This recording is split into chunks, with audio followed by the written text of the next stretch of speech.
So today I'm going to be talking about Elasmosaurs, everyone's favorite marine reptile, right?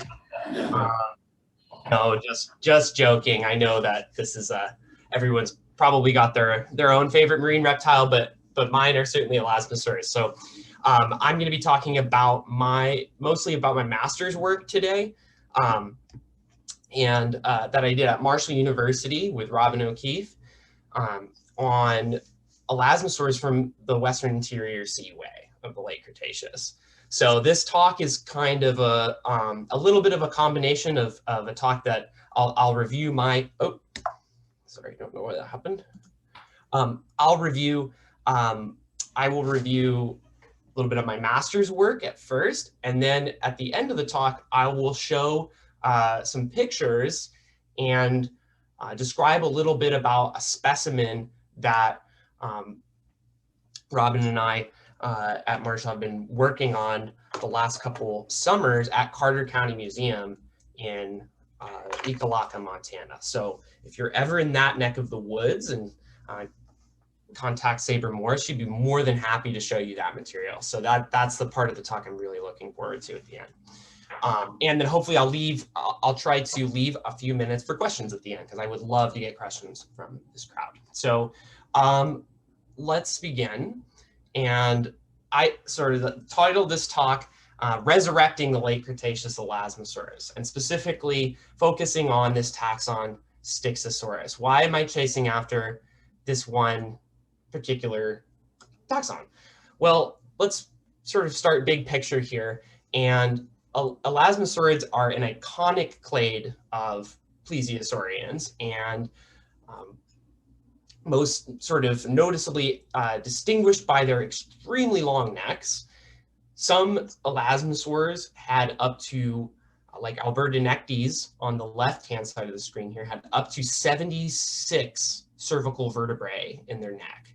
So this is a very accentuated body plan and very characteristic of this group. And the late Cretaceous sees, even though Elasmosaurs evolved, first appear in the fossil record in the early Cretaceous, the late Cretaceous is marked by the appearance of two distinct groups of Elasmosaurs. So the first to sort of appear in the fossil record is a lineage called the Styxosaurines, or some authors have referred to this group as the Elasmosaurines. So this is a group that is mostly from the western interior Seaway, has been recovered in some phylogenetic analyses as just being from the western interior Seaway. And then this group on the right, the Aristonectines, this is a group, primarily a southern hemisphere radiation,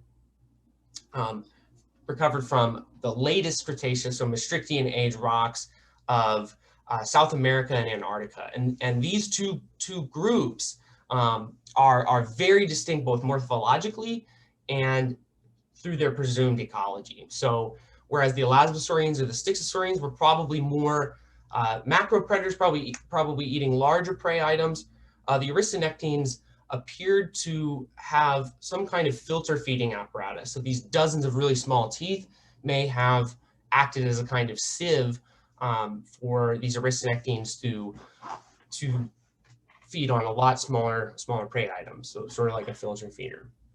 So one question I'm interested in with studying western interior Seaway Elasmosaurs is this apparent divergence, and how far does this go back? So in a nutshell, my research questions are: what are the features that diagnose the critical western interior Seaway Elasmosaurid taxon Styxosaurus? And what is the temporal and biogeographic occurrence of this taxon? So I'll start off with a overview, sort of a biogeographic synopsis here. So on the left is a chronostratigraphic chart of the late Cretaceous, and on the right is a paleogeographic map of North America during the late Cretaceous. So I've marked the state of Wyoming with a blue rectangle there, so you can kind of orient yourselves. And so, and the age there on the left, on the picture on the right, indicates the age of the reconstruction, or the paleogeography. So in the earliest part of the late Cretaceous, the Cenomanian, there appears in the record large Elasmosaurs. So notably two really notable occurrences from the Graneros Shale of Colorado and Nebraska. One, the holotype specimen of Thalassemedon hanningtoni, and another specimen that I'll refer to as UNSM 50132. And some of you may know this specimen as been referred to the same taxon, Thalassemedon hanningtoni, but for reasons I'll make clear, I'm going to leave this as the only specimen here that I'm going to refer to by its number only. And then there's sort of a notable gap in the middle, one important taxon, Libonectes, from the Britain Formation of Texas, the Eagle Ford Shale group, but kind of a notable lack of holotype key taxa from the middle part of the late Cretaceous. And then in the Campanian you have a stage, you have a really just an explosion of diversity of these Elasmosaurs. And one really important sort of pervasive taxon in this interval is Styxosaurus, so represented by 3 different specimens in this chart. One of which from the Niobrara of Kansas, and then others from the Sharon Springs Formation of the Pierre Shale. But of course, the Mesozoic would come to an end, ending with the end of the non-avian dinosaurs, and then all of the Sauropodogean reptiles and all the plesiosaurs would kick the bucket at that time too. So the Western Interior Seaway retreats at the end of the evolutionary history of this clade. But let me take you into why I selected these specimens in particular. So on the left, you have the holotype skull of Thalassemedon hanningtoni. In the center, you have the skull of UNSM 50132. And on the right-hand side, we have the holotype skull of Styxosaurus snowline. So keep in mind that the 2 specimens on the left, those are from the same geologic unit. They're relatively synchronous in age, and Styxosaurus snowline on the right is considerably younger. So let's first look at Styxosaurus snowline, and this is a pretty well-known skull, most recently described in a paper by Sven Sachs and colleagues in 2018. So this is a well-known, well-figured skull in the literature. But a few salient features that I'll point out about this particular animal is a very elongate rostrum. So it's a very pointy looking nose or sort of snout. It's got a very foreshortened retroarticular process of the mandible. So that's that sort of ski-shaped thing that points off posteriorly off the back end of the jaw. And it's in a muscle attachment point, or muscles that open the jaw. But this is relatively foreshortened in, noticeably foreshortened in Styxosaurus snowline. And then also this area called the squamosal arch in the back, sort of back end of the skull, has a very considerable anterior embayment. So it's got this concavity that faces forward and with sort of a rim on the most dorsal edge of the squamosal arch. So let's compare that to 50132. And we can see that 50132 shares a couple features similar to snoweye in that it's also very longirostrine, or has this elongate snout condition. Also that heavy embayment or noticeable embayment of the squamosal arch anteriorly. You can see that dorsal rim of the squamosal arch. And then one of the most distinctive features of 50132 is this extremely elongate maxillary tooth in the 7th position. So it's in the 3rd position of the maxilla, 7th position overall from the anterior tip of the rostrum. But you can see that the crown is so large that it actually goes below the ventral edge of the mandible and has some posterior recurvature. So which is really bizarre for an elasmosaur to have this almost dinosaur-like, almost Tyrannosaurus Rex-like tooth, or recurved fang, if you will. So very, very bizarre feature for an elasmosaur, and I believe unique to this particular animal. And then lastly, you kind of see an intermediate grade between the really elongate retroarticular process in Thalassemedon, but not quite as short as what we see in Styxosaurus snowi, but about a mid-grade, but relatively a shorter retroarticular process. So let's compare this to the holotype specimen of Thalassemedon. So Thalassemedon's got some pretty bad crushing on the right lateral side that we see here. So a lot of the right orbit is crushed in. But we can still see a lot of morphology. One, notice, I'll point out here with the annotate function. Notice where the external nares is relative to the rostrum. So this animal is a lot more foreshortened in the rostrum relative to that longer rostrum condition that we see in 50132 and snowi.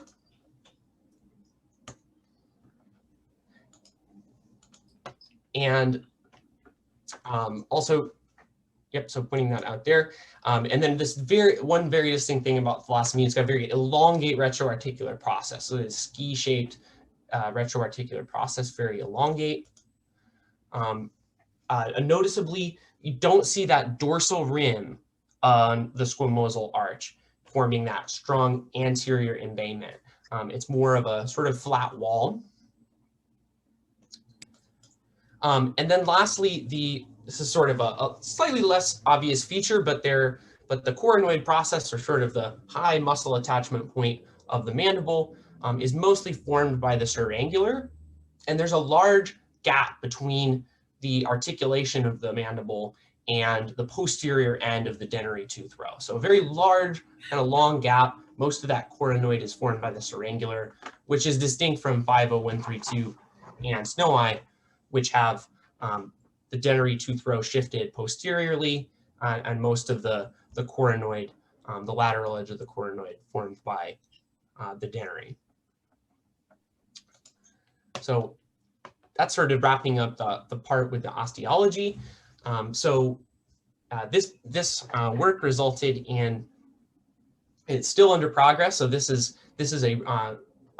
has resulted in a manuscript submission to the Journal of Systematic Paleontology, which is currently under review. So that's why I have not formally announced any taxonomic designation for 50132. So everyone's getting kind of a sneak peek at this. But I've re-diagnosed each three of these taxa and tied in some of these cranial characters to the existing diagnoses. So here's a look at our phylogenetic analysis that we ran. We based this on the Serratos et al. Matrix for our initial submission to Journal of Systematic Paleontology. I'm currently in the process of looking at some other character selections and matrices. But this particular analysis had 99 OTUs or different taxa that we plugged into the analysis, scored for 270 different characters. So including postcrania as well. But my key finding was that one thing, prior to previous analyses, we found that Thalassemedon and Libonectes were actually more closely related to other Western interior Seaway Elasmosaurids than the Aristonectines and some of the other Pacific Elasmosaurids. So we did see some biogeographic segregation between these two clades, or at least some affinities of Thalassemedon and Libonectes to the North American Elasmosaurs. But most notably, 50132 was actually nested within other OTUs of the genus Styxosaurus. So we scored SDSM 451, Styxosaurus and Styxosaurus snowi. And then Styxosaurus browni was scored with help from DJ Morgan and scores from the literature. But we found 50132 to be nested within the genus Styxosaurus. So I'd love to talk about that and field more questions at the end, but now I kind of want to transition into showing everyone some just wonderful fossils that I've been working on for the last 2 summers. So these pictures are all from Carter County, Montana. So if you're ever in Ekalaka, Montana, driving from Rapid City to say Billings or driving through southeastern Montana, be sure to stop at the Carter County Museum, give Saber Moore or Nate Carroll a call and let them know you're interested in seeing the Pinto plesiosaur. They'd be more than willing, more than happy to give you a tour and let you see some of this material. I highly encourage you to do so. But here's a picture on the top right of Robin and I in the Marshall crew and CCM crew, and a picture of this Elasmosaur in the ground.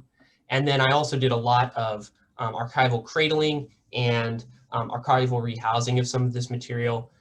So it's mostly, a lot of it is prepped already and stored in the collections. So we nicknamed this particular animal Pinto, because it was found in a former rancher's pasture where they raise Pinto horses, but it also kind of takes on the moniker because it's very sort of this patina of nice color on the bone, so it kind of fits its moniker in that way. But here you can see in this cradle a series of dorsal vertebrae in left lateral view, and in the picture on the right, sort of a close-up view of that same specimen.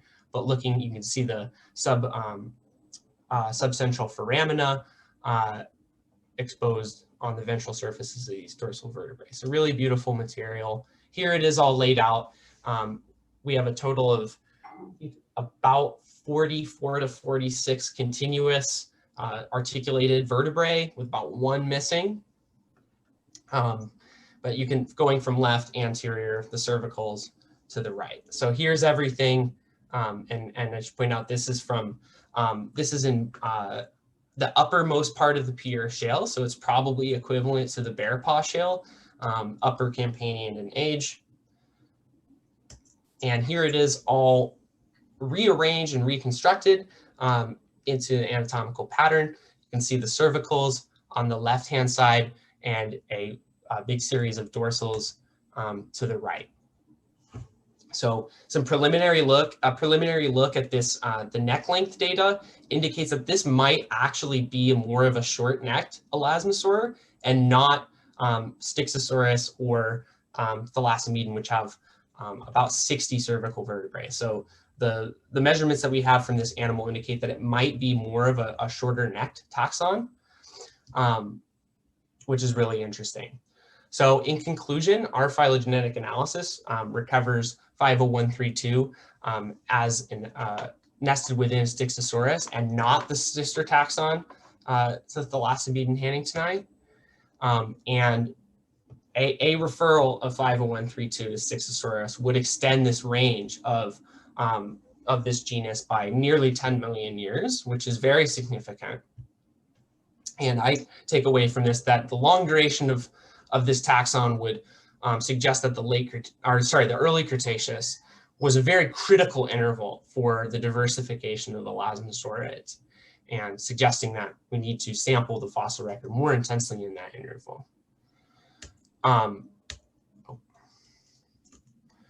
then the last thing to take away from our new occurrence in Carter County, Montana, this might be an occurrence of Nacona neckbeads. I'm not sure. So a short-necked variety of these Styxosaurian Elasmosaurids. So it suggests that the diversity of this group was probably pretty high in the late Campanian to early Resurrecting. But be happy to answer more questions about that. A couple people to thank, mostly curators, collections managers, people who have helped me with this work, and then lastly, Marshall University for providing some travel support. So I know I ran out of my question period that I hoped to have, but please send me an email if any of this piqued your interest. Be more than happy to discuss it over over email. So thank you everyone for having me here and listening to my talk today.